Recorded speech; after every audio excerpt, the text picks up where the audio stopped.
13.5 lakh farming families हैं इस state में जो फुल्ली डिपेंड करते हैं प्राइमरी सेक्टर से। ये कुछ डाटा है, मैं इनको पढ़ूंगा नहीं, आप सबके पास ही अवेलेबल कराई गई है।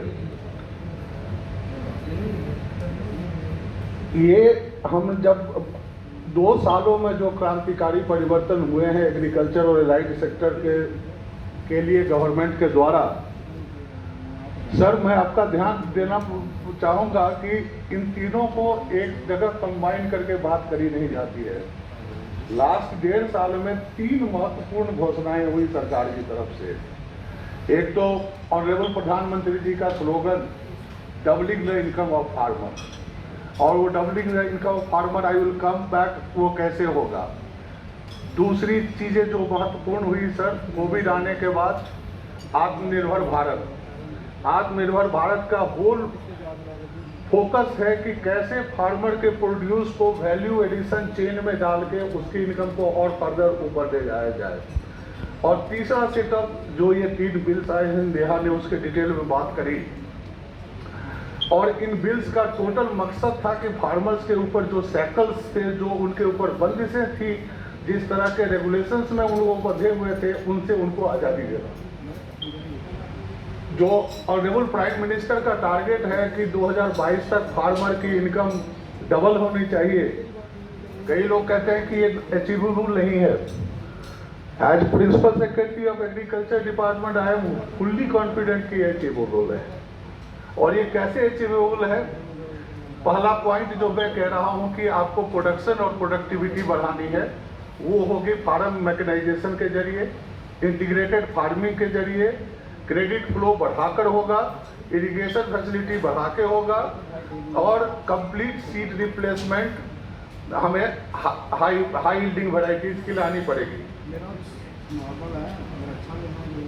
इसके कई सोर्स ऑफ फंडिंग होंगे, कहीं एक जगह से फंडिंग नहीं आएगी। इसके आत्मनिर्भर भारत, इंस्टीट्यूशनल क्रेडिट, हमारे स्टेट का कैपेक्स, सेंट्रली स्पॉन्सर्ड स्कीम्स, और हम ये भी प्लान कर रहे हैं अगर पॉसिबल हुआ तो एक agriculture infrastructure development corporation Jammu Kashmir में खड़ा कर देंगे।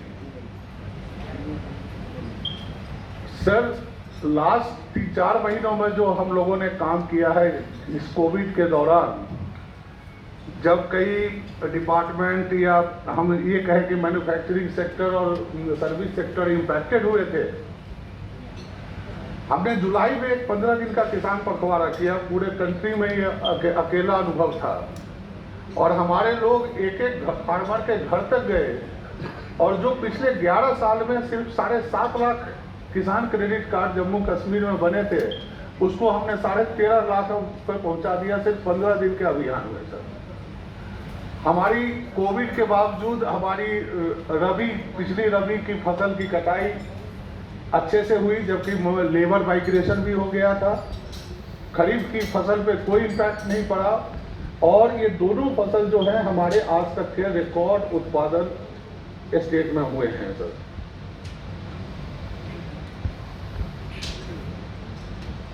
हॉर्टिकल्चर सेक्टर सर 8% स्टेट की इकोनॉमी को कंट्रीब्यूट करता है, और तकरीबन 30 लाख के करीब लोग इससे जुड़े हुए हैं।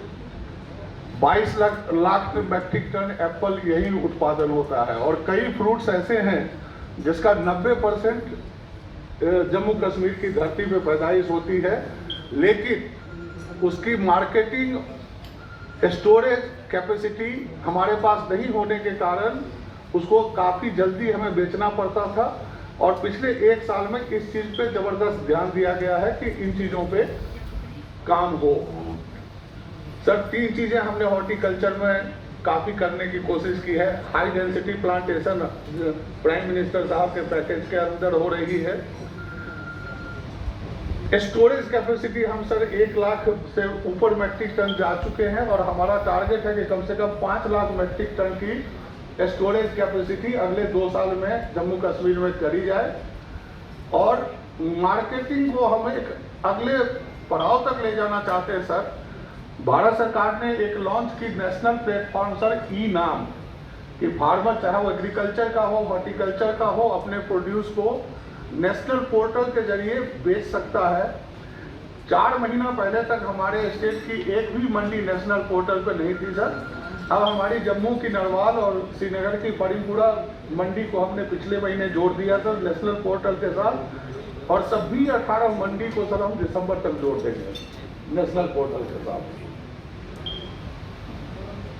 अब मैं आता हूं सर, जो ये 3 फार्म बिल्स पार्लियामेंट ने अभी पास किए हैं, और इन तीनों फार्म बिल्स को अगर इकट्ठा करके बात करी जाए तो इसका मकसद था कंप्लीट इकोसिस्टम जो है फार्मिंग कम्युनिटी का और एग्रीकल्चर का, उसको तब्दील कर दिया जाए। फार्मर के ऊपर जो बंदिश थी कि आपको अपना प्रोड्यूस मंडी में ही लाकर बेचना पड़ेगा, उस बंदिश से उनको आज आज़ादी है। वो अपना माल कहीं भी बेच सकते हैं, अपनी मंडी बना सकते हैं, प्राइवेट मंडी बना सकते हैं, एक फार्मर्स का ग्रुप एफपीओ बना के अपनी मंडी बना सकता है, आप इलेक्ट्रॉनिक प्लेटफॉर्म पे बेच सकते हैं। और जब प्राइवेट सेक्टर की भी मंडियां आएंगी, फार्मर्स की भी अपनी मंडियां आएंगी, और जो एग्जिस्टिंग मंडियां हैं उनके बीच जब कंपटीशन होगा तो हमेशा एक कंपटीशन में बेस्ट प्राइस मिलता है, कभी कंपटीशन में नुकसान नहीं होता है, कंपटीशन में बेस्ट प्राइस मिलता है। ये 3 बिल मिला जुला के जो जिस पे हम अभी बात कर रहे हैं, जैसा मैंने कहा it is greater choice and freedom to farmers.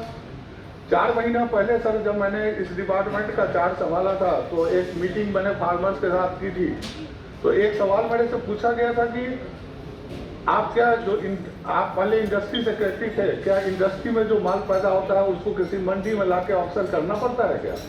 वो अपने हिसाब से बेचता है, कहाँ मेरा माल बिकेगा, कहाँ मुझे अच्छा प्राइस मिलेगा। फार्मर्स के ऊपर ये बंदिश क्यों कि उसको यहीं पे लाके अपना माल बेचना है, चाहे जैसा भी उसको प्राइस मिले।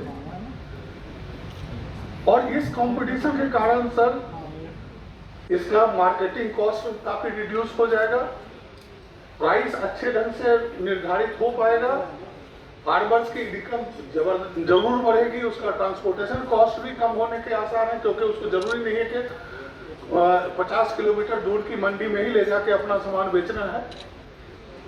और इसके कारण स्टोरेज वगैरह जो है उसमें भी प्राइवेट इन्वेस्टमेंट आएगा, जिससे वेस्टेज की कमी होगी, और सीजनल प्राइस जो वोलेटिलिटी होती है उसमें डिफरेंसेस होते हैं उसको भी कम करने में मदद मिलेगी। सर ऑनरेबल प्राइम मिनिस्टर ने टारगेट रखा है देश भर में 10,000 फार्मर्स प्रोड्यूसर ऑर्गेनाइजेशंस बनाने का अगले 2 सालों में, और हमारे प्रदेश की जो स्थिति